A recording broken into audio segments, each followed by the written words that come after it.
Hello दोस्तों, स्वागत है आपका हमारे YouTube चैनल पर। नए होंगे तो सब्सक्राइब जरूर कीजिएगा।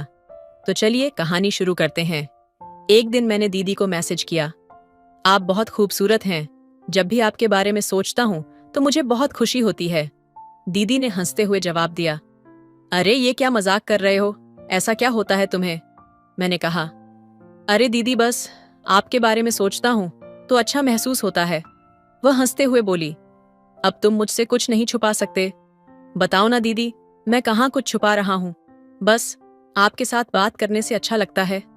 उन्होंने कहा, अरे तो इसे छुपाने की क्या बात है, ये तो अच्छी बात है कि हम दोस्त की तरह खुलकर बात कर सकते हैं। हम दोनों कुछ देर तक हंसी मजाक करते रहे। इस बात से हमारे रिश्ते में और भी गर्मजोशी और अपनापन आ गया। उस दिन मैंने दीदी को मैसेज किया, आपकी खूबसूरती सच में दिल को छू लेती है। जब भी आपके बारे में सोचता हूँ तो मन में हलचल होने लगती है। वह मुस्कुराते हुए जवाब देती है, अरे क्या पागल हो तुम, ऐसा क्या सोच लेते हो मेरे बारे में। मैंने थोड़ा झिझकते हुए कहा, अरे छोड़िए ना दीदी, मैं कह नहीं सकता। दीदी हंसी और बोली, अच्छा नहीं बताओगे तो मैं नाराज हो जाऊंगी, हम इतने अच्छे दोस्त हैं, बताओ ना। उनकी बातों में एक अलग सा अपनापन था और उनकी मुस्कुराहट मुझे थोड़ा और नजदीक महसूस कराने लगी। मैंने कहा, ठीक है, बताता हूँ। जब भी आपके बारे में सोचता हूँ तो दिल में एक अजीब सी हलचल होने लगती है, जैसे कोई गहरा रिश्ता है हमारे बीच। उन्होंने धीरे से जवाब दिया, अच्छा तुम्हें ऐसा लगता है।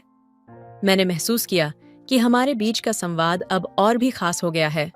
उस दिन हम दोनों की बातें न सिर्फ दोस्ती तक सीमित रहीं, बल्कि उसमें एक नजदीकी का एहसास भी जुड़ गया। मैंने हिम्मत जुटाकर कहा, दीदी आपसे मिलकर दिल को एक अजीब सुकून मिलता है। वो थोड़ा झिझक फिर बोली, तुम सच में मेरे बारे में ऐसा सोचते हो। मैंने जवाब दिया, हाँ दीदी, जब भी आपके करीब होता हूँ ऐसा लगता है जैसे वक्त ठहर गया हो। हम दोनों एक दूसरे के और करीब आए और उनकी आंखों में हल्की सी चमक और मुस्कुराहट दिखी। उनके चेहरे पर जो अपनापन था उसने हमें और करीब लाने का बहाना दिया। मैंने धीरे से उनके हाथ थाम लिए। वह थोड़ी चौंकी, फिर एक मुस्कान के साथ मुझे देखती रही। उनके करीब आने से मन में एक अलग सी गर्मजोशी और प्यार का एहसास होने लगा। उस पल में जैसे एक खामोशी सी थी, मगर हमारे बीच वह खामोशी भी जैसे सब कुछ कह रही थी। धीरे से मैं उनके करीब आया और उनके गाल पर हल्का सा चुंबन दिया। उस पल में हम दोनों के बीच की खामोशी ने हमें एक दूसरे के दिलों की बात समझा दी और उस लम्हे ने हमारी दोस्ती को एक और खूबसूरत मोड़ दे दिया। उस शाम के बाद से हमारे बीच का रिश्ता जैसे और भी अनमोल हो गया।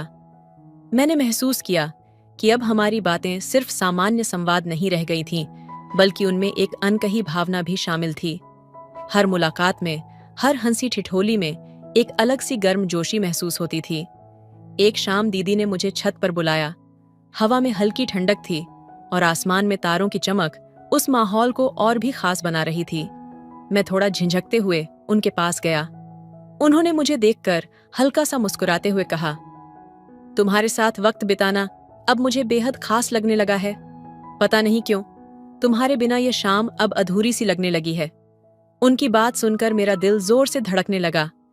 मैंने उनकी ओर देखा और महसूस किया कि उनके आंखों में भी वही गहराई है जो मेरे दिल में महसूस हो रही थी। मैंने थोड़ी हिम्मत जुटाई और धीमे से कहा, दीदी आपको देखकर मेरे दिल की धड़कन तेज हो जाती है। ऐसा लगता है जैसे आपकी मुस्कान में कोई जादू है। उन्होंने मेरी बात सुनकर हल्की सी शरारती मुस्कान दी और कहा, तुम्हारे दिल की धड़कन में ऐसा क्या खास है जो मुझे इतनी महसूस हो रही है। उस पल में हमारे बीच एक खामोशी आ गई। यह खामोशी किसी संकोच या झिझक की नहीं, बल्कि उस अनकहे प्यार की थी जो हम दोनों के दिलों में धीरे धीरे पनप रही थी।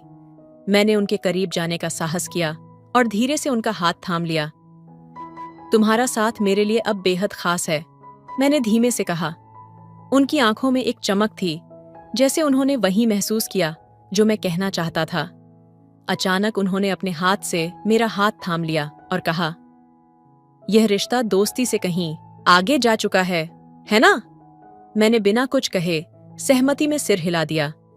फिर उन्होंने एक हल्की सी मुस्कान के साथ मेरे करीब आकर मेरे कंधे पर अपना सिर रख दिया। उनके इस एहसास ने मुझे दिल की गहराइयों तक छू लिया। उन कुछ पलों में हमने शब्दों के बिना ही एक दूसरे के दिल की गहराइयों को महसूस कर लिया था। उनकी धड़कनों की गर्माहट महसूस करते हुए मैंने कहा, मुझे लगता है कि यह जो कुछ भी है वह हमारी दोस्ती से बहुत खास है।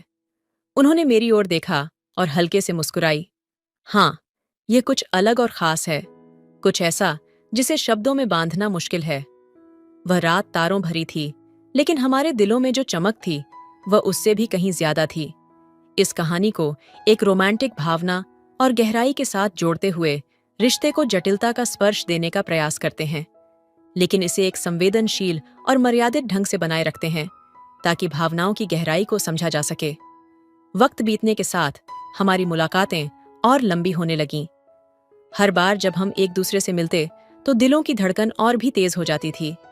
हमारे रिश्ते में एक अजीब सी गहराई और अपनापन था जिसे समझना हमारे लिए भी मुश्किल होता जा रहा था। एक शाम जब दीदी ने मुझे बुलाया तो मैंने देखा कि उनकी आंखों में कुछ अनकहा सा था। वह शांत थी और उनकी खामोशी में एक अलग सी गहराई महसूस हो रही थी। मैं उनके पास गया और धीरे से पूछा, आप इतनी चुप क्यों हैं दीदी? उन्होंने मेरी तरफ देखा और कहा, तुम्हारे साथ बिताए ये पल अब मेरी जिंदगी का हिस्सा बनते जा रहे हैं, लेकिन यह रिश्ता शायद उस सीमा से बढ़ रहा है जहां दोस्ती को पीछे छोड़ देना पड़ता है। मैं उनकी आंखों में देखता रहा और महसूस किया कि हमारे बीच एक अनकहा संबंध बन चुका था जिसे समझना आसान नहीं था। मैंने हिम्मत करते हुए कहा, मुझे भी ऐसा लगता है जैसे हमारे बीच का रिश्ता कुछ और ही है। मैं खुद को रोक नहीं पा रहा हूं। दीदी, उन्होंने मेरी बात सुनकर गहरी सांस ली और बोली, मुझे भी अब तुम्हारे बिना रहना मुश्किल लगता है, लेकिन हमें इस रिश्ते की मर्यादा का ख्याल रखना होगा। हम दोनों कुछ देर चुपचाप बैठे रहे और एक दूसरे की ओर देख रहे थे। उन चुप्पियों में जैसे हमारे दिलों की धड़कनें ही हमारी भावनाओं का इजहार कर रही थीं। फिर धीरे धीरे उन्होंने मेरा हाथ अपने हाथों में लिया और कहा, यह जो हमारे बीच महसूस होता है वह शायद वक्त की मांग है, पर हम इसे समझदारी से निभाना होगा। हमें एक दूसरे की इज्जत और मर्यादा बनाए रखनी है। उनकी बात सुनकर मैंने सिर हिलाया और कहा, मैं हमेशा आपकी इज्जत करूंगा और इस रिश्ते को संभालूं। उस पल में हमारे रिश्ते की गहराई और भी बढ़ गई।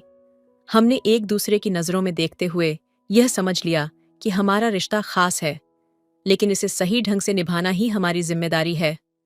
उस रात के बाद हमारे बीच एक अलग ही जुड़ाव और समझ पनप गई थी। हम दोनों ने एक दूसरे के लिए अपनी भावनाओं को समझा तो था, लेकिन उन भावनाओं को सीमाओं में ही सहेजने का वादा भी किया था। हर मुलाकात में एक नई खामोशी होती जो हमारे बीच की उस नजदीकी को बयां कर रही थी जिसे शब्दों में कहना मुश्किल था। एक दिन शाम के वक्त जब हम मिले तो दीदी कुछ परेशान सी लग रही थी। मैंने उनके चेहरे पर तनाव और उलझन को साफ महसूस किया। मैंने इसे उनका हाथ थाम कर पूछा, क्या बात है दीदी, आप इतनी उदास क्यों लग रही हैं? वह मेरी ओर देखती रही, फिर गहरी सांस लेते हुए बोली, तुम्हें पता है, जो रिश्ता हमारे बीच है वह बहुत खास है, लेकिन मुझे डर है कि हम दोनों कहीं इस रिश्ते में खुद को और अपनी मर्यादाओं को खो ना दें। उनकी आंखों में हल्का सा आंसू था जो शायद उनकी दिल की बेचैनी को बयान कर रहा था। मैंने उन्हें दिलासा देते हुए कहा, दीदी, हमारी भावनाएं बहुत पवित्र हैं। हम दोनों ने एक दूसरे से जो वादा किया है उसे हम निभाएंगे। आप पर मेरा भरोसा और इज्जत कभी कम नहीं होगी। उन्होंने हल्की सी मुस्कान के साथ कहा, शायद तुम सही कहते हो। हमारे रिश्ते की खूबसूरती इसी में है कि हम इसे एक सीमा में रखते हुए इसे खास बनाए रखें। उसके बाद हमने साथ बैठकर चाय पी और अपने दिलों की बातों को समझते रहे। वह खामोशी भी जैसे हमारी भावनाओं को बांधने का काम कर रही थी। हर मुलाकात में अब पहले से ज्यादा अपनापन और परिपक्वता आ गई थी।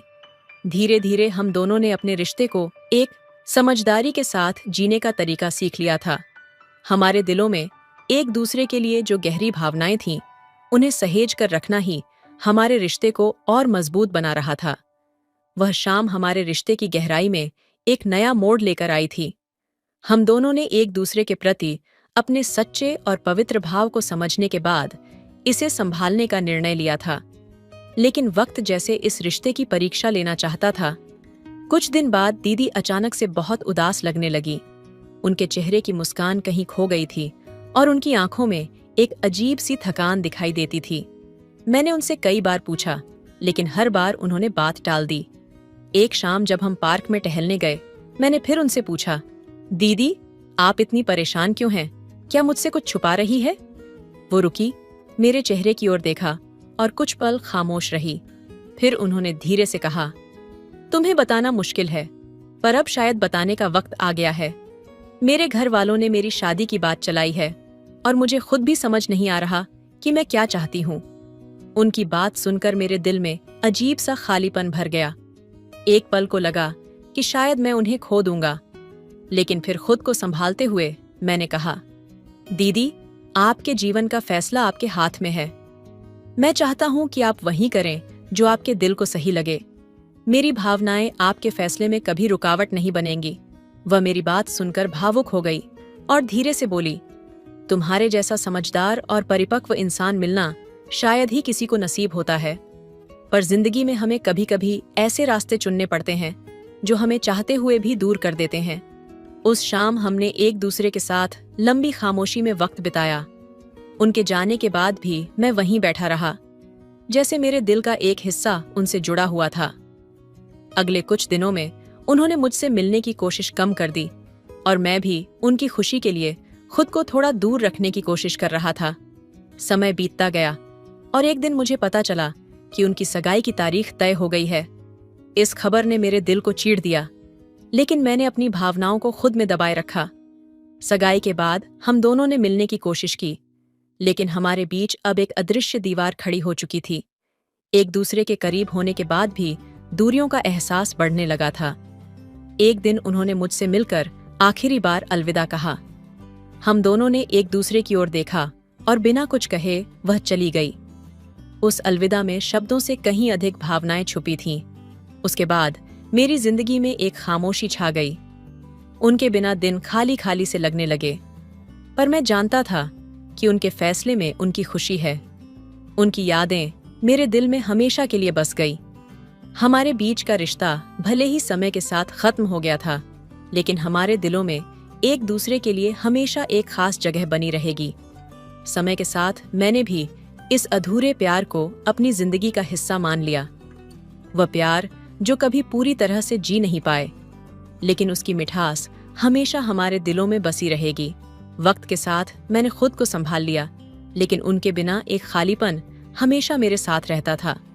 वह मेरी जिंदगी से दूर जा चुकी थी, मगर उनकी यादें मेरे हर दिन का हिस्सा बन गई थीं। ऐसा लगता था जैसे उनकी छवि मेरे दिल और दिमाग में बसी हो। कुछ महीनों बाद एक दिन अचानक मुझे उनका फोन आया। उनकी आवाज में हल्की झिझक और अपनापन था। वह बोली, कैसे हो तुम? मैंने कुछ देर की खामोशी के बाद जवाब दिया, मैं ठीक हूँ, तुम कैसी हो? उनकी सांसों की थकावट फोन पर भी महसूस की जा सकती थी। उन्होंने कहा, सब कुछ ठीक है, लेकिन मन कभी कभी बहुत बेचैन हो जाता है। तुम्हारी बहुत याद आती है। उनकी बात सुनकर मेरा दिल एक बार फिर धड़कने लगा। मैंने भी धीमे से कहा, तुम्हारी यादें हमेशा मेरे साथ हैं, बस तुम्हारा ना होना ही खलता है। वो कुछ देर चुप रही, फिर धीरे से बोली, क्या हम मिल सकते हैं?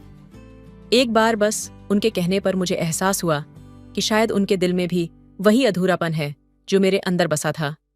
मैंने सहमति में सिर हिला दिया। हाँ, मिलते हैं। हम दोनों ने एक पार्क में मिलने का तय किया। शाम का वक्त था, हल्की हवा चल रही थी और आसमान में ढलता सूरज हमारी भावनाओं को और भी गहरा बना रहा था। मैं उनके पास गया और वह मुझे देखकर मुस्कुरा दी। उनके चेहरे पर वही पुरानी मुस्कान थी जो कभी मेरे दिल की धड़कन को बढ़ा देती थी। हम कुछ देर तक बस खामोशी में बैठे रहे। फिर उन्होंने कहा, शायद हमारे बीच जो था वह हमेशा अधूरा ही रह गया, पर इसका मतलब यह नहीं कि वह प्यार अधूरा था। मैंने उनकी बात पर सहमति जताई। हाँ, कभी कभी अधूरे रिश्ते भी पूरे प्यार की तरह होते हैं। हम दोनों ने उस शाम एक दूसरे की आंखों में वह अन कहा, प्यार देखा जो हमेशा हमारे दिलों में रहेगा, भले ही हम साथ ना हो। वह बोली, शायद हमें आगे बढ़ना चाहिए, लेकिन हमारी यादों को अपने साथ हमेशा सहेज कर रखना चाहिए।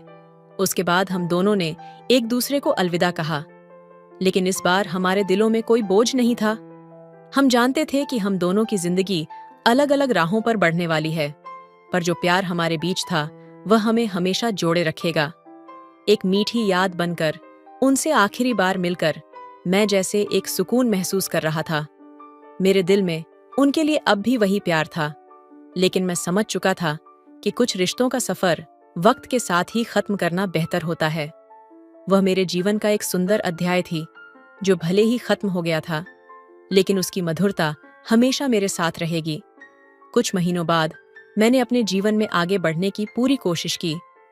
दीदी की यादें हमेशा मेरे साथ थीं, लेकिन अब मैंने उन्हें अपने दिल के एक कोने में सहेज लिया था।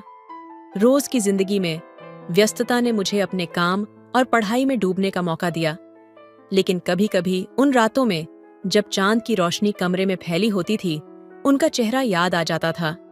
एक दिन मैं कॉलेज के एक सेमिनार में गया। वहां मैंने एक नई सहेली से दोस्ती की, जिसका नाम सिया था। वह बेहद स्मार्ट और खुशमिजाज थी। हमारे बीच की बातचीत और दोस्ती धीरे धीरे गहरी होने लगी। उसके साथ वक्त बिताना अच्छा लगता था, लेकिन कभी कभी दीदी की यादें आकर मेरी खुशी में खलल डाल देती थीं। एक शाम सिया ने मुझसे पूछा, तुम्हारी आंखों में हमेशा एक खास सी उदासी क्यों होती है? क्या तुम किसी को भूल नहीं पा रहे हो? मैंने उसके सवाल को टालते हुए कहा, नहीं, ऐसा कुछ नहीं है, बस पढ़ाई की टेंशन है। लेकिन सिया की नजरें मुझे समझ रही थीं। उसने कहा, अगर तुम चाहो तो मैं तुम्हें सुन सकती हूं। कभी कभी अपने दिल की बात कहना अच्छा होता है। कुछ देर सोचने के बाद मैंने अपनी कहानी उसे सुनाने का निर्णय लिया। मैंने दीदी के साथ अपने रिश्ते, हमारी भावनाओं और अंत में हमें अलग होने की वजह बताई। सिया ने मेरी बात ध्यान से सुनी और फिर बोली, यह सच है कि कुछ रिश्ते हमेशा खास होते हैं और कभी कभी वह अधूरे रह जाते हैं, लेकिन यह जरूरी नहीं कि हम अपने जीवन में आगे ना बढ़े। उसकी बातों में एक गहराई थी जिसने मेरे दिल को छू लिया। ने कहा, तुम्हें अपनी खुशी के लिए आगे बढ़ने की कोशिश करनी चाहिए। अगर तुम्हें किसी और में खुशी मिलती है तो उसे अपनाने में संकोच मत करो। मैंने महसूस किया कि सिया की बातों में सच्चाई थी। मैंने धीरे धीरे सिया के साथ समय बिताना शुरू किया। उसकी हंसी बातें और समझदारी ने मुझे फिर से जीने की प्रेरणा दी। एक शाम हम दोनों एक कैफे में बैठे थे। सिया ने मुझसे कहा, तुम्हारे चेहरे पर अब पहले से ज्यादा खुशी है। क्या यह तुम्हारे दिल के किसी कोने से निकल रही है? मैंने थोड़ा मुस्कुराते हुए कहा, हाँ, शायद मुझे लगता है कि मैंने अपने अतीत को समझ लिया है और अब मैं एक नए शुरुआत के लिए तैयार हूं। सिया ने मेरी आंखों में देखा और कहा, तो चलो एक नई शुरुआत करते हैं। उस दिन के बाद मैंने सिया के साथ एक नई जिंदगी जीने का फैसला किया। हमारे बीच का रिश्ता धीरे धीरे गहरा होता गया और मुझे एहसास हुआ कि हर नया रिश्ता अपने साथ नई उम्मीदें और खुशियां लाता है। एक दिन हम दोनों पार्क में टहल रहे थे जब सिया ने कहा, तुम्हारे साथ बिताए हर पल में मुझे खुशी मिलती है। क्या तुम सोचते हो कि हम इसे और आगे बढ़ा सकते हैं? मेरे दिल में सिया के लिए एक खास जगह बन चुकी थी और मैंने तुरंत कहा, हाँ, मैं भी यही सोचता हूँ। तुम्हारे साथ रहकर मुझे उस अधूरे प्यार की यादें कम होती दिख रही हैं। सिया ने मुस्कुराते हुए मेरा हाथ थाम लिया। उस पल में मैंने महसूस किया कि मैंने अपने दिल के एक हिस्से को फिर से जीना शुरू कर दिया था। दीदी की यादें अब एक मीठी स्मृति बन गई थीं और मैंने अपने जीवन में एक नए अध्याय की शुरुआत कर दी थी। हमारी दोस्ती प्यार में बदल गई और हमने एक दूसरे के साथ अपने सपनों की दुनिया बनाने का निर्णय लिया। जिंदगी ने एक बार फिर मुझे खुशियों से भर दिया था और मैं दीदी के साथ बिताए वक्त को हमेशा अपने दिल में सहेज कर रखता था। एक शाम हम दोनों ने निर्णय लिया कि हमें अपने रिश्ते को और मजबूत बनाने के लिए एक छोटी सी यात्रा पर जाना चाहिए। हमने एक हफ्ते के लिए एक हिल स्टेशन पर जाने की योजना बनाई। यह योजना मेरे लिए एक नई शुरुआत थी और सिया के साथ बिताने का एक अच्छा मौका भी। तो दोस्तों, ये कहानी आपको कैसी लगी? हमें कमेंट करके ज़रूर बताएं और कहानी अच्छी लगी तो मेरे चैनल को ज़रूर सब्सक्राइब कीजिए। मैं अपने भैया से बहुत प्यार करती थी। भैया ही मेरे जीवन का वह सबसे मजबूत सहारा थे, जिनके सामने मैं अपने दिल की हर बात खुलकर कह सकती थी। माँ बाप का प्यार तो था, लेकिन भैया का प्यार कुछ अलग ही था। जब भी किसी चीज़ की ज़रूरत होती, सबसे पहले भैया का ही ख्याल आता। उनके साथ बिताए वह बचपन के लम्हे, छोटी छोटी खुशियाँ और अनगिनत बातें, ये सब मेरी जिंदगी का अनमोल खजाना बन गए थे। वह शाम है जब मैं थोड़ी उदास थी। भैया ने आते ही मेरी आंखों में झांकते हुए पूछा, क्या हुआ मेरी छोटी राजकुमारी, क्यों इतनी चुप है? आज सुप्रिया के दिल का बोझ तुरंत हल्का हो गया। मैंने भैया को सब कुछ बता दिया। भैया ने बिना कुछ कहे ही मेरी सारी परेशानियां समझ लीं और उसके माथे को चूमते हुए कहा, तू बस इतनी सी बात के लिए परेशान है, मैं हूं ना तेरे साथ। बस इतना सुनना ही काफी था दोस्तों। कहानी को पूरा सुनिए, बहुत ही इंटरेस्टिंग कहानी है। और चैनल पर पहली बार आए हैं तो स्टोरी चैनल को सब्सक्राइब कर लें। उसके दिल को फिर से सुकून मिल गया। भैया की शादी होने के बाद सुप्रिया के दिल में एक अजीब सी बेचैनी थी। वह जानती थी कि भैया अब भाभी के साथ एक नए जीवन की शुरुआत करने वाले हैं, लेकिन कहीं ना कहीं उसे लगने लगा था कि शायद अब भैया के पास उसके लिए उतना वक्त नहीं रहेगा।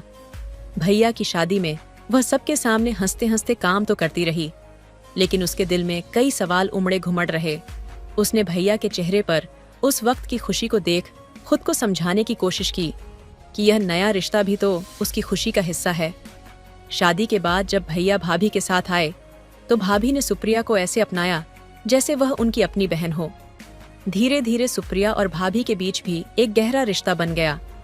भैया अक्सर मुस्कुराते हुए कहता, अब तो मेरी दोनों राजकुमारियां हैं, और सुप्रिया को एहसास होता कि भैया का प्यार अब दो हिस्सों में बंटा नहीं है, बल्कि और भी गहरा हो गया है।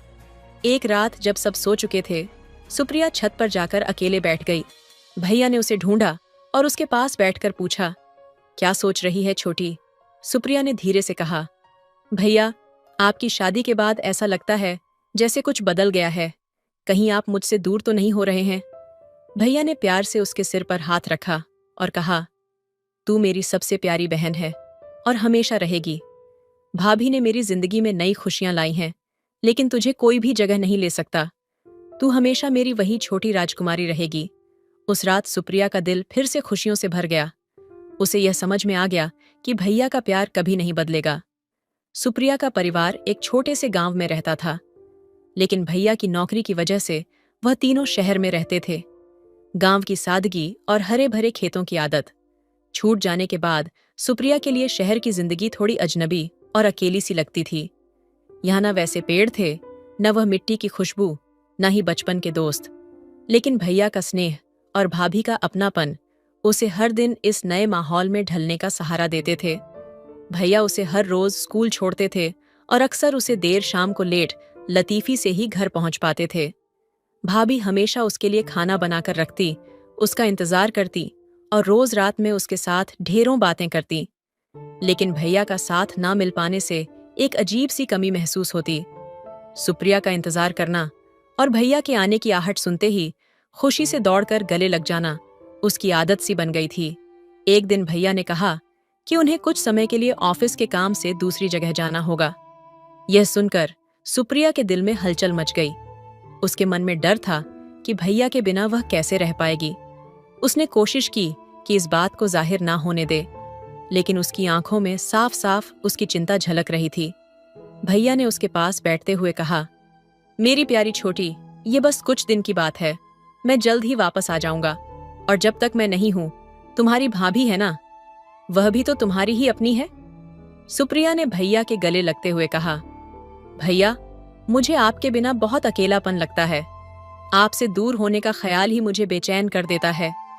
भैया ने उसके आंसू पोंछ हुए कहा, अरे मेरी छोटी बहादुर राजकुमारी, कब से इतनी कमजोर हो गई? मैं कहीं नहीं जा रहा, हमेशा तुम्हारे दिल में हूं। बस कुछ ही दिन की बात है। अगले दिन भैया का जाना तय हुआ। वह सुबह सुबह चले गए। सुप्रिया के लिए वह सुबह बहुत भारी थी। भाभी ने उसे गले लगाया और कहा, सुप्रिया, मैं हूं तुम्हारे साथ, हम दोनों साथ रहेंगे और मिलकर हर पल को संवारें। भाभी का यह सहारा पाकर उसे कुछ राहत तो मिली, लेकिन भैया की कमी महसूस होना लाजमी था। शामें अब और भी सन्नाटे से भरी लगती थी। भैया का इंतजार उसे हर रात जगाए रखता था और वह उनके फोन कॉल का बेसब्र से इंतजार करती थी। एक दिन भैया का फोन आया। सुप्रिया ने उतावलेपन से फोन उठाया और उनसे अपनी सारी बातें कह डाली। भैया ने हंसते हुए उसकी बातें सुनी और कहा, तू सच में मेरी जान है छोटी, मैं जल्द ही वापस आऊंगा और फिर हम ढेर सारी बातें करेंगे, ठीक है? इन दिनों में भाभी और सुप्रिया का रिश्ता और गहरा हो गया। भाभी ने उसे समझाया कि जिंदगी में बदलाव तो आते रहते हैं, लेकिन हमारा प्यार हमेशा एक जैसा ही रहता है। भाभी का यह कहना सुप्रिया के दिल में गहरी छाप छोड़ गया। कुछ हफ्तों बाद भैया वापस आए। घर में उनकी खुशबू और आवाज का एहसास होते ही सुप्रिया का चेहरा खुशी से चमक उठा। वह भागकर भैया से लिपट गई और आंसुओं के बीच बोली, आपके बिना यहाँ सब अधूरा था, अब सब पूरा हो गया है। भैया ने उसे गले लगाते हुए कहा, मैं भी तुमसे दूर रहकर खुद को अधूरा महसूस करता हूँ। तुम मेरी वह खुशी हो जिसे कोई भी बदल नहीं सकता। उस दिन सुप्रिया ने महसूस किया कि भैया का प्यार सिर्फ एक रिश्ते का नाम नहीं था, वह उसके दिल की धड़कन थी। वह पल हमेशा के लिए उसके दिल में एक मीठी याद बनकर रह गया। भैया की शादी के बाद सुप्रिया के जीवन में एक नया मोड़ आया। अब उसकी हाँ भी, रिया भी उनके साथ थी। भैया और सुप्रिया के बीच का अनोखा रिश्ता अब रिया के आने से और भी खूबसूरत हो गया था। शुरुआत में सुप्रिया के मन में हल्की सी अनजान सी हिचकिचाहट थी। उसे लगता था कि शायद अब भैया का वक्त और प्यार थोड़ा कम हो जाएगा, क्योंकि उनके जीवन में अब एक और इंसान आ चुका है। लेकिन धीरे धीरे रिया ने अपने स्नेह और समझदारी से इन सारी चिंताओं को मिटा दिया। रिया ने भाभी से बढ़कर एक दोस्त का रूप ले लिया था। वह सुप्रिया के साथ घंटों बातें करती, उसे पढ़ाई में मदद करती, उसके सपनों को समझती और उसकी हर छोटी बड़ी जरूरत का ध्यान रखती। रिया ने उसे हर उस खालीपन से भर दिया जो वह कभी कभी भैया के काम में व्यस्त होने के कारण महसूस करती थी। सुप्रिया की जिंदगी में एक और यादगार मोड़ आया जब एक दिन स्कूल में उसकी परफॉर्मेंस थी और वह चाहती थी कि उसके भैया भाभी दोनों उसके इस खास दिन में उसके साथ हों। लेकिन उस दिन भैया ऑफिस के काम में इतनी बुरी तरह उलझे थे कि आ नहीं सके। सुप्रिया का दिल टूट सा गया। वह अपनी परफॉर्मेंस के लिए तैयारी कर रही थी, लेकिन मन में एक खालीपन था। उसे लगा कि भैया के बिना उसकी यह खुशी अधूरी रह जाएगी। पर जब उसने मंच पर कदम रखा तो उसकी आंखें भीड़ में एक परिचित चेहरा तलाश रही थीं, और तभी उसने देखा रिया सबसे आगे की पंक्ति में बैठकर उसे देख रही थी, मुस्कुरा रही थी और उसे प्रोत्साहित कर रही थी। रिया की इस उपस्थिति ने सुप्रिया के दिल में एक नया आत्मविश्वास भर दिया। उसने परफॉर्मेंस दी और उसके बाद जब वह मंच से उतरी तो रिया ने उसे गले लगाते हुए कहा, तूने कमाल कर दिया सुप्रिया, भैया को तुझ पर गर्व होगा। उस दिन सुप्रिया को एहसास हुआ कि भाभी उसकी जिंदगी में किसी कमी को पूरा करने के लिए नहीं, बल्कि एक नया रिश्ता बनाने के लिए आई हैं। भैया के ना होने के बावजूद भी उसे रिया के साथ ऐसा लग रहा था जैसे उसकी दुनिया संपूर्ण है। रात को जब भैया घर लौटे तो रिया ने हंसते हुए उन्हें ताना दिया, तुम्हें पता नहीं आज तुम्हारी बहन ने कितनी बेहतरीन परफॉर्मेंस दी। भैया ने सुप्रिया को गले लगाते हुए कहा, मुझे पता है मेरी बहन सबसे बेहतरीन है।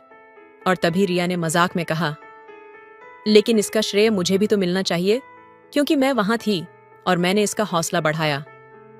सभी ह पड़े और उस हंसी के बीच सुप्रिया को ऐसा महसूस हुआ कि उसका परिवार, उसका यह छोटा सा संसार सचमुच संपूर्ण है। समय के साथ रिया और सुप्रिया का रिश्ता और भी गहरा हो गया। वे बहनों से बढ़कर सच्ची सहेलियां बन गईं। रिया अक्सर सुप्रिया को अपनी कहानियां सुनाती, अपने सपने और संघर्षों की बातें करती और उसे जीवन के हर मोड़ पर मजबूत बनना सिखाती। सुप्रिया के दिल में भाभी के लिए एक अलग ही आदर और स्नेह का भाव विकसित हो गया था। एक बार जब सुप्रिया बीमार पड़ी तो रिया ने उसकी मां की तरह उसकी देखभाल की। वह दिन रात उसके पास बैठी रहती, उसके सिर पर प्यार से हाथ फेरती और उसे एक पल के लिए भी अकेला नहीं छोड़ती। सुप्रिया को महसूस हुआ कि रिया सिर्फ भैया की पत्नी नहीं थी, बल्कि उसके जीवन का भी अभिन्न हिस्सा बन चुकी थी। सुप्रिया को अब एहसास हो चुका था कि रिश्ते खून से ही नहीं, दिल से भी बनाए जाते हैं। रिया ने उसकी जिंदगी में जो खुशियां भरी, उसकी वजह से सुप्रिया के दिल में भाभी के लिए अनगिनत प्यार और आदर का भाव उमड़ पड़ा। भैया के लिए उसका प्यार हमेशा वही था, लेकिन अब उसकी दुनिया और भी प्यारी हो चुकी थी, क्योंकि उसमें एक ऐसी भाभी थी जो उसकी सच्ची साथी और मार्गदर्शक बन चुकी थी। भाभी के मायके के जाने के बाद घर में एक अजीब सा सन्नाटा छा गया था। सुप्रिया को रात में अकेले सोना बड़ा अजीब लगने लगा था। भाभी के साथ बातें करते करते कब नींद आ जाती, उसे पता ही नहीं चलता था। अब हर रात उसके कमरे में एक खामोशी सी थी। वह चुपचाप सोच रही थी कि इन 10 दिनों को कैसे कांगी। एक रात उसने भैया के पास जाकर कहा, भैया, मुझे अकेले सोने में बहुत अजीब लग रहा है। भाभी का बिस्तर खाली है, क्या मैं वहीं सो सकती हूँ? भैया उसकी बात सुनकर मुस्कुराए और बोले, अरे मेरी छोटी राजकुमारी, क्यों नहीं, चलो, तुम्हारे लिए वह जगह हमेशा है। उस रात जब सुप्रिया भाभी के बिस्तर पर लेटी तो उसे लगा जैसे वह फिर से बचपन में लौट आई हो, जब वह हर रात भैया के पास सो जाती थी। भैया ने उसे प्यार से चादर ढाई और बगल में बैठकर उसकी छोटी छोटी बातें सुनते रहे।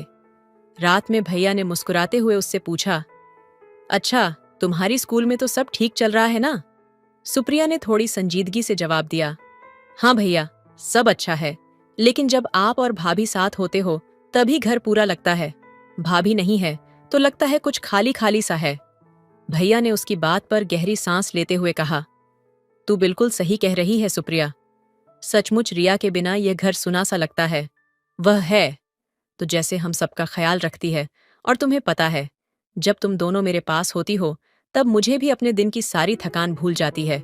सुप्रिया ने भैया की बात सुनकर हल्की सी मुस्कान दी और बोली, भैया, मुझे आपसे एक बात पूछनी है। भाभी आपके लिए इतनी खास क्यों है? भैया ने थोड़ी देर चुप रहकर कहा, क्योंकि रिया वह है जिसने मेरे जीवन में एक नया उजाला भरा है। उसने मुझे समझा, मुझे अपनाया, और उसने हर दिन हमें और इस घर को संवार दिया। जैसे तुम मेरे लिए हो, वैसे ही रिया भी है, जो मेरे हर सुख दुख में मेरे साथ होती है। शायद तुम्हें भी धीरे धीरे उसकी इस खासियत का एहसास हुआ है ना? सुप्रिया ने धीरे से सिर हिलाया और भैया का हाथ पकड़ते हुए बोली, हाँ भैया, भाभी तो सच में बहुत प्यारी हैं। जब वह आसपास होती हैं तो मैं खुद को बहुत सुरक्षित और खुश महसूस करती हूँ। उस रात दोनों ने बहुत देर तक बातें की। भैया ने उसे बचपन के ढेरों किस्से सुनाए, कैसे वह छोटी छोटी बातों पर लड़ते थे, कैसे माँ पापा के पास उनकी शिकायतें लगाते थे। सुप्रिया के लिए यह पल किसी खजाने से कम नहीं थे। अगले दिन भी सुप्रिया भैया के कमरे में ही सोने आई। वे दोनों एक साथ फिल्म देख रहे थे। हंसते बोलते समय कब निकल गया पता ही नहीं चला। हर दिन भैया उसके लिए नई नई चीजें लेकर आते ताकि उसे अच्छा लगे और भाभी की कमी महसूस ना हो। जब 10वें दिन भाभी वापस आई तो सुप्रिया और भैया ने उनके स्वागत के लिए खास तैयारी कर रखी थी। घर को सजाया गया था और रिया के पसंदीदा फूलों से पूरा कमरा महक रहा था।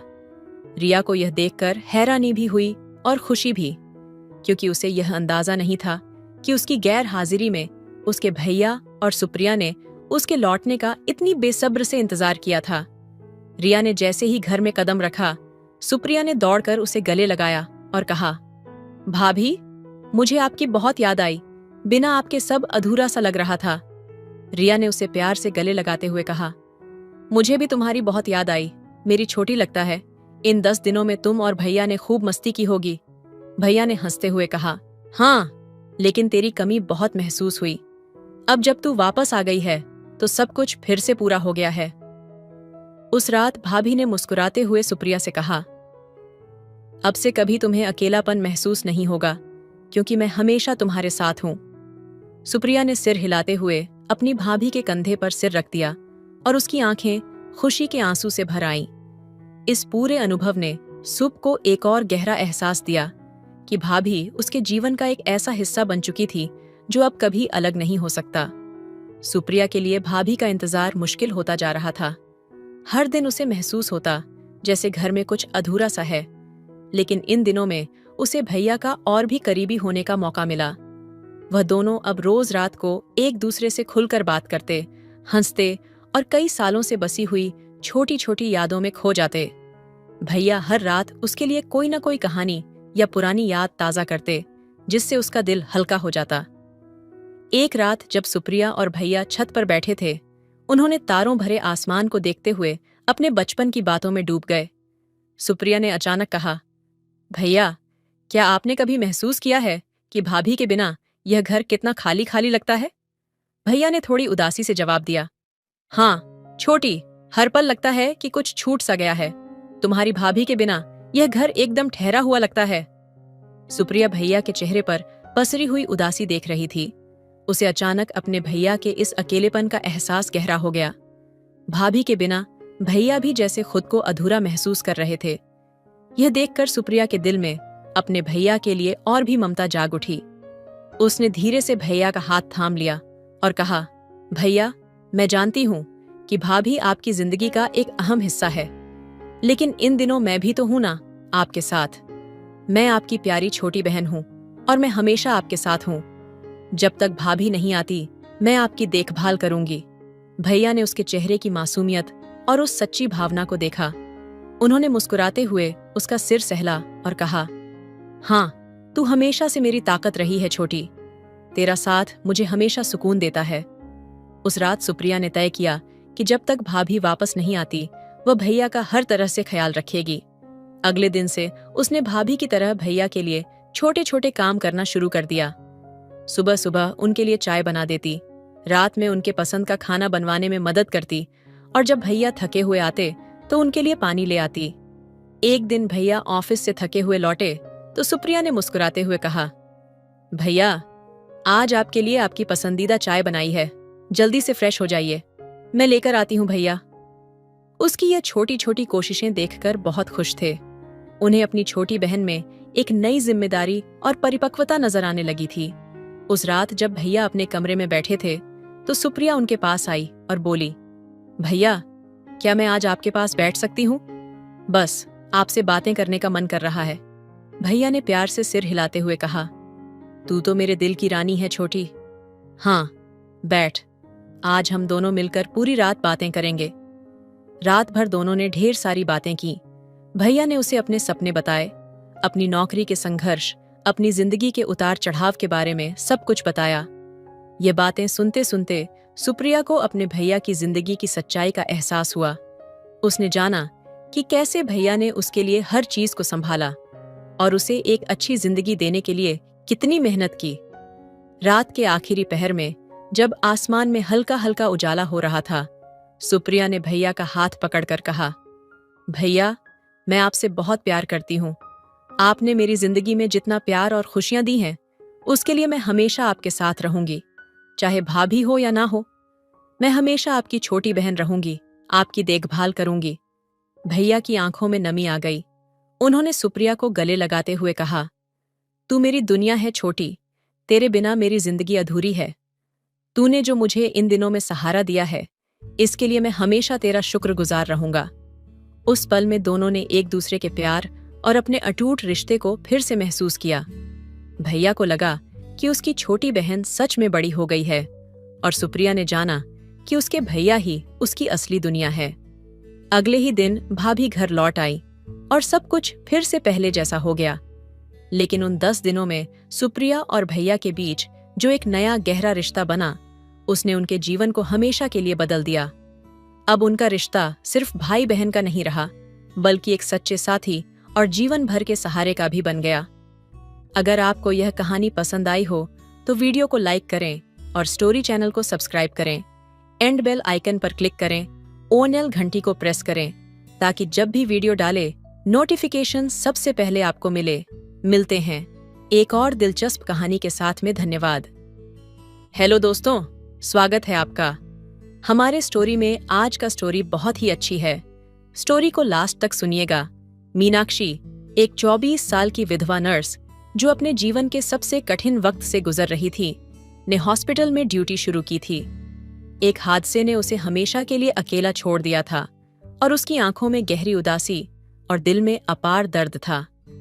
वह सुबह से रात तक मरीजों की सेवा करती, लेकिन उसकी आत्मा हमेशा एक खालीपन महसूस करती थी।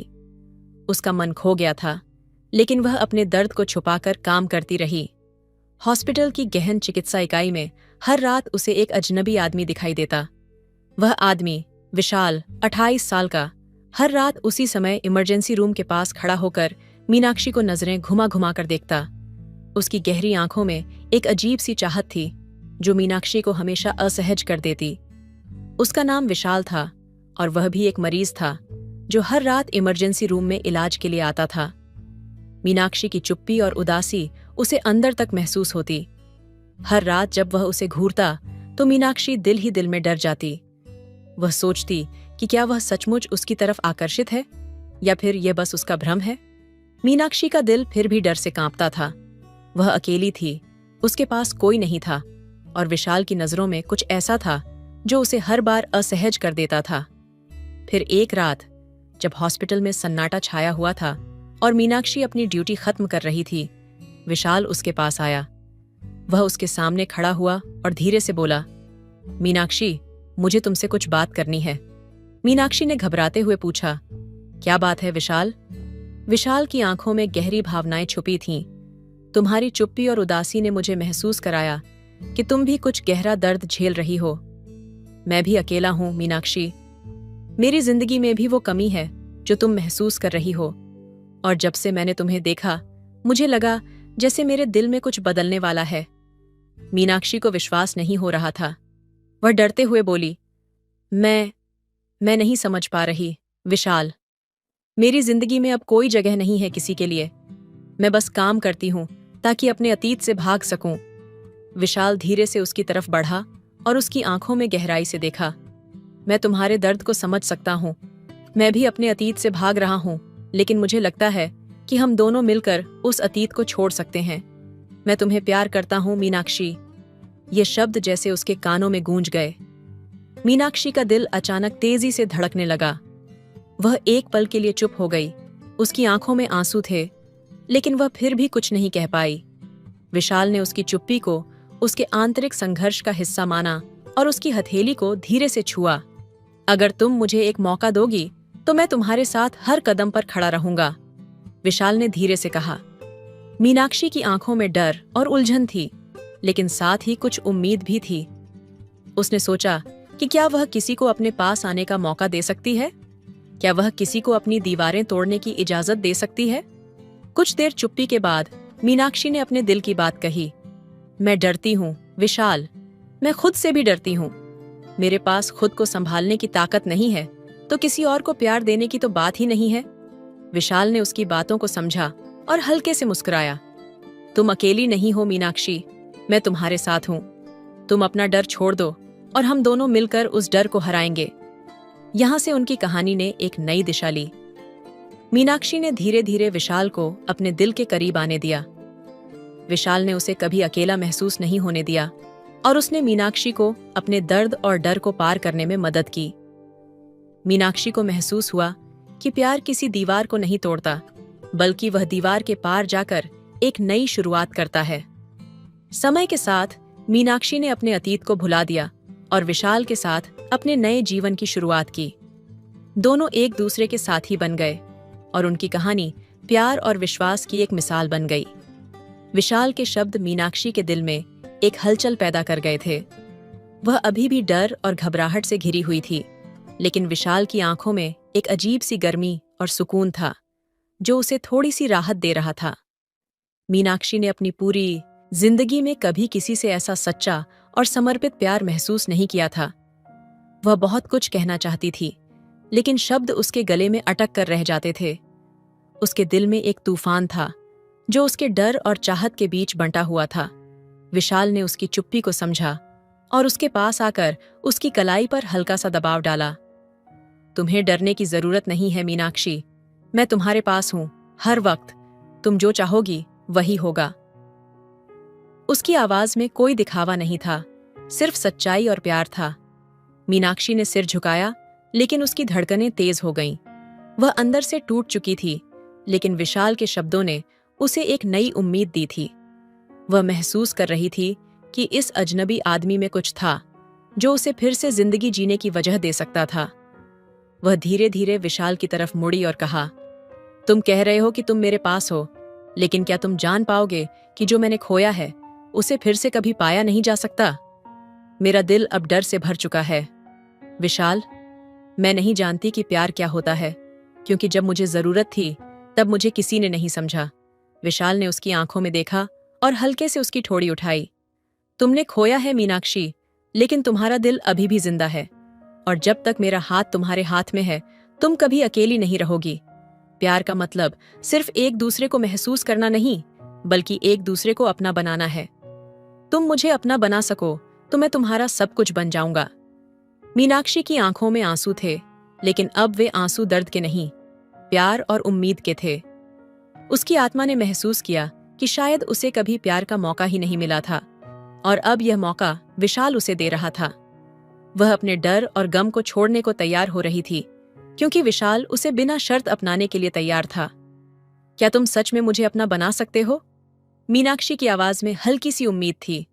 विशाल ने उसका हाथ कसकर थामा और कहा, हाँ मीनाक्षी, मैं तुमसे बहुत प्यार करता हूं, और ये प्यार सिर्फ शब्दों में नहीं है, ये मेरे दिल के हर कोने में बसा है। तुम जितनी बार भी मुझसे डरोगी, मैं तुम्हारे पास आकर तुम्हारे डर को दूर करूंगा। तभी मीनाक्षी की नजरें विशाल की आंखों में खो गईं और वह धीरे धीरे अपने डर को भूलने लगी। उस रात, उस सन्नाटे में दोनों के बीच एक ऐसा संबंध बन गया जो समय और हालात से परे था। मीनाक्षी ने महसूस किया कि उसकी दुनिया में सिर्फ विशाल ही था, और वह उसे हर कदम पर प्यार और सुरक्षा देने के लिए तैयार था। वह उसकी बाहों में खो गई, जैसे उसने अपने अतीत को छोड़ दिया हो और एक नई शुरुआत की हो। विशाल ने धीरे धीरे मीनाक्षी को अपने करीब खींच लिया और दोनों के बीच एक गर्म एहसास पसर गया। मीनाक्षी ने अपनी आंखों में बसे डर को नजरअंदाज कर दिया और विशाल को अपनी पूरी तरह से दिल से स्वीकार कर लिया। वे एक दूसरे में खो गए, जैसे दोनों की जिंदगियां अब एक दूसरे से जुड़ गई हों। उस पल में पूरी दुनिया जैसे गायब हो गई थी, सिर्फ वे दोनों थे और उनकी मोहब्बत। मीनाक्षी ने गहरी सांस ली और विशाल से कहा, मैं अब डरती नहीं विशाल, तुमसे प्यार करने का ख्याल अब मेरे दिल को सुकून देता है। विशाल ने उसे अपने करीब खींचते हुए कहा, तुम्हारी चुप्पी से ज्यादा अहम तुम्हारी मुस्कान है मीनाक्षी। मैं तुम्हारे साथ उस जिंदगी को जीना चाहता हूं जिसे तुमने खो दिया था। हम दोनों मिलकर इसे फिर से बनाएंगे। उस रात एक नया इश्क, एक नया सुकून और एक नया सफर शुरू हुआ। मीनाक्षी और विशाल ने एक दूसरे के साथ अपने डर को पीछे छोड़ते हुए एक दूसरे की तलाश की, और उनकी मोहब्बत का हर पल और भी गहरा होता चला गया। अब उनके दिलों में डर नहीं, सिर्फ एक दूसरे के लिए सच्चा प्यार था, और उसी प्यार में उनका भविष्य था।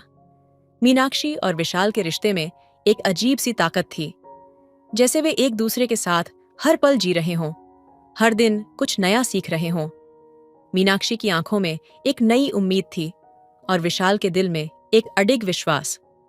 एक शाम जब वे दोनों अपने पसंदीदा कैफे में बैठे थे, मीनाक्षी ने चुपके से विशाल से पूछा, क्या तुम कभी डरते हो विशाल? विशाल ने एक मुस्कान के साथ उसकी आंखों में देखा और कहा, डर तो था, लेकिन तुमसे मिलने के बाद मुझे महसूस हुआ कि डर को छोड़ देना ही सबसे बड़ी साहसिकता है। तुम मेरी ताकत हो मीनाक्षी। मीनाक्षी ने उसकी बातों को गहरी नजरों से महसूस किया और कहा, और तुम मेरी उम्मीद हो विशाल। मुझे ऐसा लगता है जैसे मेरी जिंदगी अब फिर से पूरी हो गई है। उनके दिलों के बीच अब कोई दूरी नहीं थी। समय के साथ उन्होंने एक दूसरे की छोटी छोटी खुशियों और दुखों को साझा किया। विशाल के लिए मीनाक्षी अब सिर्फ एक साथी नहीं, बल्कि उसकी जीवन का सबसे अहम हिस्सा बन चुकी थी। एक दिन मीनाक्षी ने विशाल से कहा, मैंने कभी नहीं सोचा था कि मैं फिर से किसी से इतना प्यार कर पाऊंगी, लेकिन तुमने मुझे विश्वास दिलाया कि प्यार कभी खत्म नहीं होता। विशाल ने उसे अपनी बाहों में समेटते हुए कहा, हमारे बीच का प्यार तो अब एक गहरी नदी की तरह है मीनाक्षी, जो कभी सूखने वाला नहीं। और ऐसे ही उनके प्यार की कहानी एक नए अध्याय में दाखिल हो गई, जहां दोनों ने हर मुश्किल का सामना एक साथ किया, क्योंकि उनका विश्वास और प्यार उन्हें किसी भी जख्म से ज्यादा मजबूत बनाता था। तो दोस्तों, आपको यह कहानी कैसी लगी कमेंट करके जरूर बताइए। मेरी शादी को अभी कुछ ही महीने हुए थे। मेरे पति रणवीर एक बड़े सपने के साथ विदेश गए थे, और अब वह मुझे छोड़कर वहां अपनी जिंदगी में लड़कियों से मजा ले रहे थे। दोस्तों, आपसे विनती है, मेरे चैनल को जरूर सब्सक्राइब करके जाएगा। वे नौकरी के सिलसिले में महीनों तक घर से दूर रहते थे। उनके बिना मेरी दुनिया अधूरी सी लगने लगी थी। मैं पूरी रात भर करवटें बदलती रहती थी। अपने पति से बिताए हुए शादी की पहली रात याद बहुत आती थी, जिसे मैं सोच सोच के बहुत ज्यादा तड़पती थी।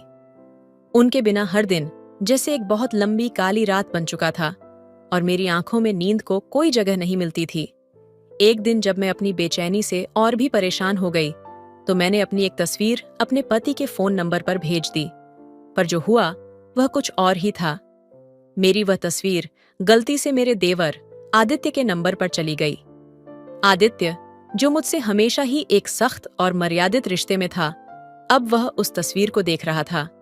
मैंने जब उसे कमरे में आते देखा, तो उसके चेहरे पर जुनून और जोश भरी था, और उसकी चेहरे पर जो गर्मजोशी थी उसने मेरे दिल में अजीब सी घबराहट पैदा कर दी। उसकी आंखों में कुछ ऐसा था जो मुझे डराने लगा।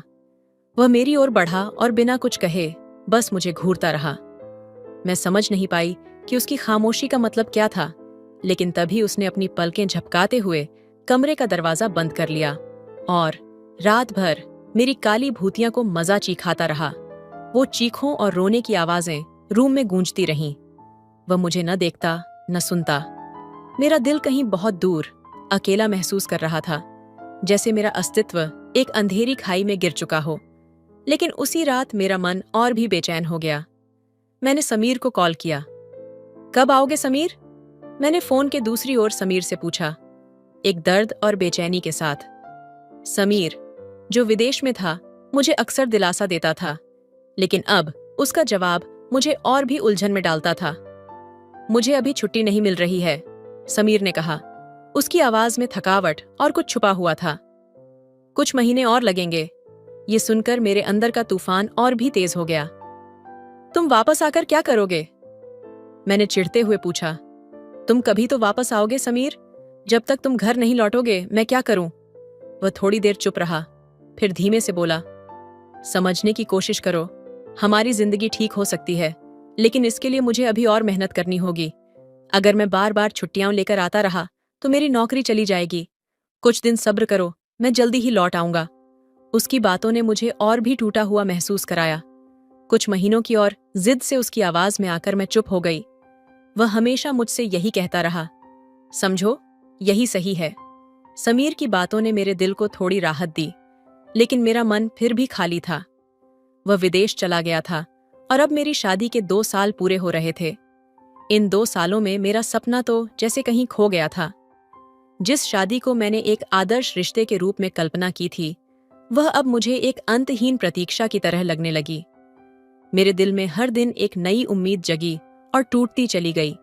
मैं सोचने लगी थी, क्या यह वही सपना था जिसे मैंने कभी अपने जीवन साथी के साथ जीने का ख्वाब देखा था? क्या यह वही प्यार था जिसे मैंने महसूस किया था, या फिर कुछ और था जो मेरे दिल के भीतर गहरे छिपा हुआ था? मुझे एहसास हुआ कि मैं न केवल समीर से बल्कि खुद से भी दूर होती जा रही थी, और अब यह सवाल मेरे मन में गूंज रहा था, क्या मैं सिर्फ उसके इंतजार में खो दी हूं, या फिर कहीं और कुछ और है जो मेरी तकलीफ की असली वजह है? जैसे ही दिन बीतते गए, मेरा दिल एक अजनबी से हो गया था। समीर की यादें, जिनमें कभी हमें एक साथ ख्वाबों की दुनिया दिखाई देती थी, अब एक धुंधली तस्वीर बन चुकी थीं। 2 साल की शादी में मैंने उम्मीदों के पहाड़ खुद पर रखे थे, और अब उन पहाड़ों का दबाव मुझ पर बहुत भारी हो चुका था। आदित्य, जो पहले मेरे लिए सिर्फ एक सख्त भाई जैसा था, अब मुझे एक अजीब तरीके से महसूस होने लगा। उसकी चुप्पी थी, उसकी घड़ी घड़ी बढ़ती हुई नजदीकी, कुछ ऐसा था जो मैंने पहले कभी महसूस नहीं किया था। उसकी आंखों में कुछ और था, कुछ ऐसा जो बिना कहे मुझसे बहुत कुछ कह रहा था। वह मुझसे पहले जितना दूर रहता था, अब वह मुझसे कहीं ज्यादा पास था। मैंने एक दिन खुद से पूछा, क्या यह बदलते रिश्ते का संकेत है, या यह सिर्फ मेरे अकेलेपन की प्रतिक्रिया है? मेरे मन की गहराई में एक तूफान था, लेकिन उस तूफान को समझने की कोई शक्ति मेरे पास नहीं थी। एक शाम जब समीर के बिना घर में अकेली बैठी थी, मैंने आदित्य से एक छोटी सी बात की। तुम्हें कभी ऐसा महसूस हुआ है कि लोग हमारी भावनाओं को समझ नहीं पाते? आदित्य ने मुझे देखा, लेकिन इस बार उसकी आंखों में कुछ अलग था, कुछ ऐसा जो शब्दों से नहीं कहा जा सकता था। वह चुप रहा, लेकिन उसकी खामोशी ने मुझे और उलझा दिया। दूसरे दिन आदित्य ने मुझे एक चिट्ठी दी, जिसमें लिखा था, मैं जानता हूं कि तुम अकेली हो। ये मुश्किल वक्त है और मैं तुमसे कुछ कहने की हिम्मत जुटा नहीं पाया, लेकिन मैं चाहता हूं कि तुम जानो, कभी कभी रिश्ते हमारी सोच से ज्यादा जटिल होते हैं। तुम्हारी जरूरतें और तुम्हारी भावनाएं सिर्फ तुमसे जुड़ी होती हैं। मैंने चिट्ठी पढ़ी और फिर उसे अपनी जेब में रख लिया। वह शब्द मेरे दिल में गहरे उतर गए, जैसे किसी ने मुझे मेरे दर्द का एहसास दिला दिया हो। उस दिन के बाद आदित्य और मैं धीरे धीरे एक दूसरे के करीब आने लगे, लेकिन दिल में एक खौफ था कि क्या हम दोनों इस रिश्ते के उस सिरे को पकड़ पा रहे हैं जहां से यह और भी उलझ सकता है। क्या हमारी नजदीकी इस अंधेरे गलियारे के अंत तक पहुंचने का रास्ता बन सकती थी? एक दिन समीर का कॉल आया। उसकी आवाज में वही पुराने विश्वास और प्यार की झलक थी, लेकिन मुझे अब सब कुछ उलझा हुआ लग रहा था। कैसी हो? उसने पूछा। मैं चुप रही, क्योंकि मैं अब वह पुरानी मैं नहीं थी जो पहले थी। समीर, अब मैं पहले जैसी नहीं रही। मैंने धीरे से कहा, तुम लौट कर भी आओ तो क्या हम वही रिश्ते वापस पा सकेंगे जो हमने पहले बनाए थे? वह चुप रहा और फिर कहा, तुम ठीक कह रही हो। शायद हम दोनों को एक दूसरे को समझने के लिए कुछ वक्त और चाहिए। उसकी बातों ने मुझे और भी गहरे में धकेल दिया। मुझे यह समझ में आने लगा कि समीर के बिना ही मैंने अपने आप को खो दिया था। क्या हम दोनों के बीच वह प्यार अब सिर्फ एक याद बनकर रह जाएगा? और फिर आदित्य की चुप्पी ने मुझे महसूस कराया कि शायद मेरे दिल की कोई और जगह थी, जहां अब समीर नहीं, बल्कि वह था। क्या यह संभव था? क्या मैं अपनी भावनाओं को समझ पाऊंगी? क्या मुझे आदित्य को अपने दिल का हिस्सा बनने का मौका देना चाहिए, या फिर समीर का इंतजार करना चाहिए, जो अब तक मेरे लिए दूर होता जा रहा था? यह सवाल अब मेरे दिल में लगातार गूंज रहे थे। हर दिन मेरे भीतर एक नया तूफान मचलता था, लेकिन इसका जवाब मुझे खुद से ही ढूंढना था। क्या रिश्तों में वफादारी ही सबसे बड़ी बात होती है, या कभी-कभी हमें खुद से भी सही निर्णय लेने की आवश्यकता होती है? समीर का फोन आया था, लेकिन अब मुझे उसकी आवाज में वह पुरानी गर्मी महसूस नहीं हो रही थी। उसकी बातें मुझे उतनी सच्ची नहीं लग रही थीं, जितनी पहले होती थीं। शायद वह सिर्फ अपने कर्तव्यों के बारे में सोच रहा था, लेकिन मैं अब उस कर्तव्य को नहीं समझ पा रही थी। आदित्य की चुप और उसके शब्द मुझे चुभने लगे थे। उसका हर जिक्र, उसकी नजदीकी, वह सब कुछ अब मेरे मन में एक असामान्य खौफ पैदा कर रहा था। मैं उसे जितना करीब से जानने की कोशिश करती, उतनी ही दूर होती जाती। क्या मैं अपनी भावनाओं को समझ पा रही थी, या फिर बस एक भ्रम में जी रही थी? वह रात मेरे लिए कुछ और ही थी। समीर का कॉल आने के बाद आदित्य ने मुझसे एक और बात की, जो मुझे झकझोरने वाली थी। वह मुझे देखकर कुछ अलग सा था। उसकी आंखों में एक अजीब सी चुप्पी थी। तुम ठीक तो हो? उसने मुझसे पूछा। क्या तुमने कभी सोचा है कि मैं तुमसे कुछ कहूं? मैंने एक गहरी सांस ली और फिर अपने दिल की बात कह दी। आदित्य, मुझे यह समझ में नहीं आता, अब मैं क्या करूं? समीर वापस आना चाहता है, लेकिन मुझे लगता है कि कुछ बदल चुका है। मैं क्या समझूं? आदित्य ने मुझे शांति से देखा, फिर धीरे से कहा, कुछ लोग हमें उस रास्ते पर ले आते हैं जहां हमें खुद को समझने का मौका मिलता है। शायद तुम उस रास्ते पर हो। उसकी बातों में कोई गहराई थी, कुछ ऐसा जो मैंने पहले महसूस नहीं किया था, जैसे वह किसी और ही दुनिया से था, और शायद वह मुझे उस दुनिया के एक हिस्से की तरह महसूस करवा रहा था। मैं चुप रही, क्योंकि मेरे अंदर कोई आवाज उठ रही थी जो आदित्य को और जानने की कोशिश कर रही थी, लेकिन वह आवाज मुझे डराती भी थी। अब तक जो भी कुछ मैंने सोचा था, वह सब धुंधला सा हो गया था। समीर की गैर मौजूदगी में आदित्य की चुप्पी और उसका साथ मुझे एक अजीब सी उलझन में डाल रहा था। क्या मैं उसे ठीक से समझ पा रही थी? क्या उसकी साइलेंस का मतलब कुछ और था, या फिर यह सिर्फ एक भूल भुलैया थी जिसमें मैं फंसी हुई थी?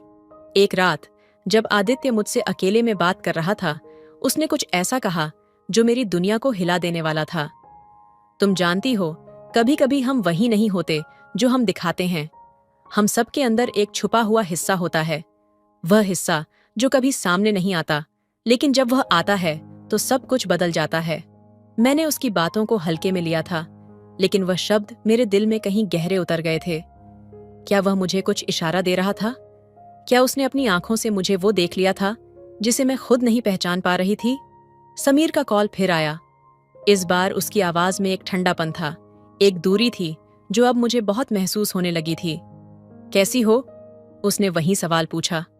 मुझे लगा, क्या यह वही समीर था जिसे मैंने हमेशा अपने दिल में जगह दी थी? मैंने धीरे से कहा, समीर, अब मुझे कुछ समझ नहीं आता।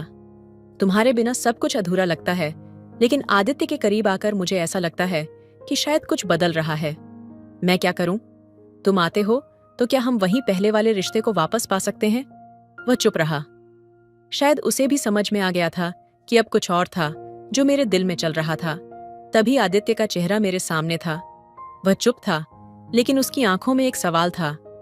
क्या वह मुझे वह जगह दे सकता था जो समीर ने कभी नहीं दी? मैंने खुद से पूछा, क्या यह जो हो रहा है, क्या यह मेरा भ्रम था या फिर एक और नया रास्ता था जिसे मैं समझने की कोशिश कर रही थी? फिर एक दिन वह घड़ी आई जब सब कुछ सामने आ गया। आदित्य ने मुझसे अपनी भावनाओं का इजहार कर दिया। उसने मुझसे कहा, मैं तुमसे प्यार करता हूं, हमेशा से। तुम्हारे बिना मेरी जिंदगी अधूरी है, लेकिन मैं जानता हूं कि तुम यह नहीं समझ पाओगी। मैं तुम्हारे साथ हर पल बिताना चाहता हूं, लेकिन तुम बस उस जगह पर खड़ी हो जहां तुम्हारे दिल में समीर की यादें हैं। मैं तुम्हारे साथ हर राह पर चल सकता हूं, लेकिन तुम्हें खुद से यह सवाल करना होगा, क्या तुम उस रास्ते पर मेरे साथ चलने के लिए तैयार हो?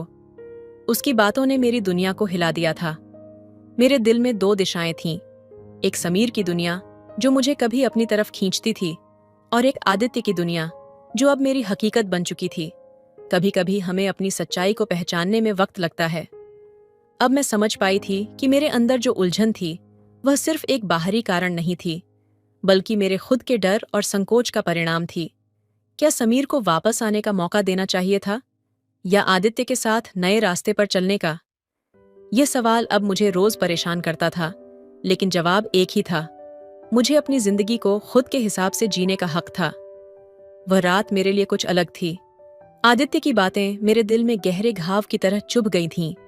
क्या वह सचमुच मुझसे प्यार करता है? मेरा मन इन सवालों से भर गया था। समीर की अनुपस्थिति, आदित्य की निकटता और मेरे अंदर फूटते जज्बात, ये सब मेरे अंदर एक तूफान की तरह मचल रहे थे। एक ही वक्त में मेरी दुनिया टूटती जा रही थी और दूसरी ओर कुछ नया बनने की चाहत भी थी। उस रात मुझे कुछ और महसूस हुआ। आदित्य का नजदीक आना, उसकी बातें, उसकी चुप, इन सब में कोई बात थी जो अब मुझे बेचैन कर रही थी। क्या यह प्यार था या बस एक लम्हे की कमजोरी? क्या मैंने सचमुच अपने दिल की बातों को समीर से छुपाया था, या फिर यह सिर्फ एक भ्रम था जो आदित्य की तरफ खींचता चला गया था? रात के सन्नाटे में अचानक आदित्य का मैसेज आया। उसने लिखा था, तुम्हें क्या लगता है, समीर लौटने के बाद हमारी जिंदगी वैसी ही होगी जैसी पहले थी? मेरे हाथों में मोबाइल था और दिल में धड़कनें तेज हो गईं। आदित्य का सवाल गहरी सच्चाई की ओर इशारा कर रहा था। क्या हमारी जिंदगी वही रह सकती थी या फिर सब कुछ बदल चुका था? मैंने खुद से पूछा, क्या समीर वही है जिसे मैंने कभी प्यार किया था, या फिर आदित्य के रूप में मैं कुछ और तलाश रही हूं? हर सवाल मेरे दिल को और भी उलझा रहा था और मैंने मन ही मन तय किया कि मुझे अब किसी एक दिशा में फैसला लेना होगा। तभी फोन की घंटी बजी। समीर का कॉल था। तुम कैसी हो? उसकी आवाज में वही पुरानी नरमी थी, लेकिन अब वह नरमी मेरे दिल को बहलाने की बजाय और ज्यादा उलझाने लगी थी।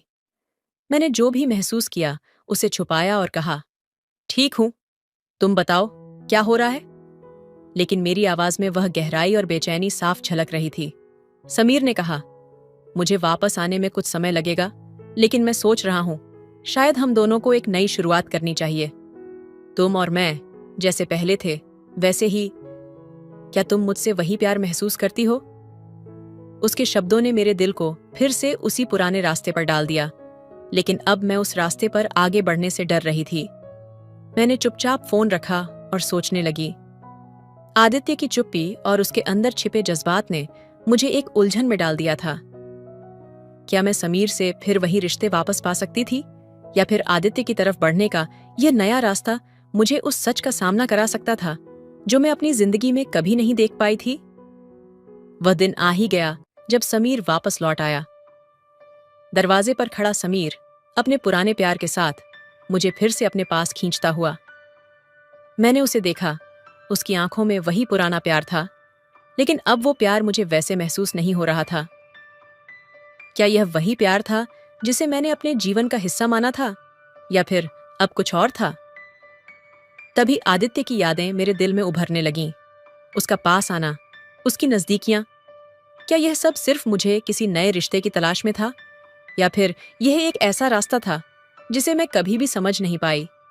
समीर ने मुझे अपने पास खींचा और कहा, तुमने मुझे बहुत मिस किया, है ना? लेकिन मेरी आंखों में वह पुरानी स्फूर्ति नहीं थी। मैं चुप रही और फिर कहा, समीर, अब हम वही नहीं हैं जो हम पहले थे। मेरी सोच बदल चुकी है और शायद अब मुझे कुछ और चाहिए। यह सुनकर समीर का चेहरा सफेद पड़ गया। उसकी आंखों में एक अजीब सी बेचैनी और चिंता थी। वह खामोश हो गया, जैसे उसकी पूरी दुनिया पल भर में बदल गई हो। मैंने अपनी आंखें झुका लीं और फिर देखा, आदित्य बाहर खड़ा था। वह मुझे ऐसे देख रहा था जैसे वह मेरे हर एक कदम को समझने की कोशिश कर रहा हो। वह चुपचाप कमरे में आया और समीर से आंखों में आंखें डालते हुए कहा, क्या तुम समझते हो कि सिर्फ तुम्हारा लौट आना सब कुछ पहले जैसा बना सकता है? आदित्य का सवाल चुभ गया था और समीर का चेहरा और भी बुझ गया। अब मैं और आदित्य दोनों ही खड़े थे और समीर कहीं दूर खड़ा था, जैसे कोई तीसरी दुनिया में खो गया हो। ये पल मेरे लिए एक मोड़ था जहां मुझे अपने दिल की आवाज सुननी थी। क्या मैं समीर को वापस अपने जीवन में लाऊं या फिर आदित्य के साथ इस अनकहे रिश्ते की शुरुआत करूं? तुमने सही कहा आदित्य, मैंने धीरे से कहा। कभी कभी हमें अपने दिल की बात सुननी पड़ती है और यही वह वक्त था जब मुझे यह समझना पड़ा कि समीर और मैं अब एक दूसरे के लिए नहीं हैं। समीर ने एक बार फिर मुझसे पूछा, क्या तुम मुझे छोड़ रही हो? मैं तुम्हें नहीं छोड़ रही समीर, मैंने कहा, लेकिन मुझे अब खुद को तलाशने का वक्त चाहिए। आदित्य ने मुझे देखा और वह धीरे से मुस्कुराया। तुमने सही फैसला लिया। वह पल मेरे लिए एक पूरी दुनिया बदलने जैसा था। समीर, जो कभी मेरे लिए सब कुछ था, अब मुझे लगता था कि उसका प्यार अब मेरे लिए उतना जरूरी नहीं था। आदित्य का प्यार, उसकी समझ, उसकी नजदीकी अब मुझे सब कुछ साफ दिखा रही थी। कहानी की उलझन अब और भी गहरी हो गई थी। समीर और आदित्य के बीच का अंतर, मेरे खुद के इमोशंस और एक नया रास्ता जो मैंने खुद के लिए चुना, ये सब इस कहानी को एक सस्पेंस से भर देता था। क्या मैं सही फैसला ले रही थी? क्या आदित्य के साथ भविष्य को लेकर मेरे मन में उम्मीदें थीं? या फिर ये सिर्फ एक पल की ख्वाहिश थी? तो दोस्तों, ये कहानी आपको कैसी लगी कमेंट करके जरूर बताइएगा।